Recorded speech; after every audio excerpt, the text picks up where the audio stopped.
Have you ever felt lost, wondering about the purpose of life or the meaning of existence?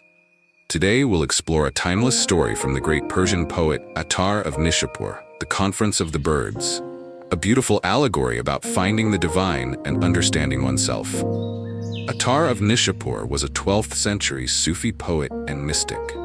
His masterpiece, The Conference of the Birds, is a spiritual journey told through a gathering of birds, each representing different human traits and struggles. In the story, the birds are led by the hoopoe, a wise bird, who invites them on a journey to find the simurgh, a mythical bird and symbol of the divine. The birds embark on a journey through 7 valleys, each representing a stage of spiritual growth. These valleys are the Valley of Quest, where they seek truth but are tested by doubts. The Valley of Love, where they must let go of ego and embrace divine love. The Valley of Knowledge, where they uncover wisdom beyond the material world. The Valley of Detachment, where worldly desires are left behind. The Valley of Unity, where they see the oneness of all existence. The Valley of Wonderment, where they marvel at the mystery of creation. And the Valley of Poverty and Nothingness, where they surrender their identity and become one with the divine.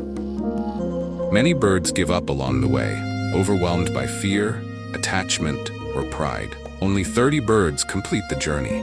When they finally reach the simurgh, they discover something extraordinary. The simurgh is not a separate being. They themselves are the simurgh. The name simurgh means 30 birds. The divine was within them all along, waiting to be realized through their transformation. Attar's story teaches us that the journey to find the divine is actually a journey to discover our true selves.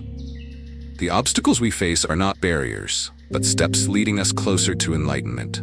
The Conference of the Birds is not just a story. It's a guide to inner transformation. It reminds us that the answers we seek are already within us, waiting to be uncovered through patience, love, and courage. What does this story mean to you? Let me know in the comments below. If you enjoyed this journey, please support Sage Chronicles by giving this video a thumbs up, subscribing to the channel, sharing it with friends, and leaving your thoughts below. Live better, think deeper, build resilience, and be the first to see it first. See you next time.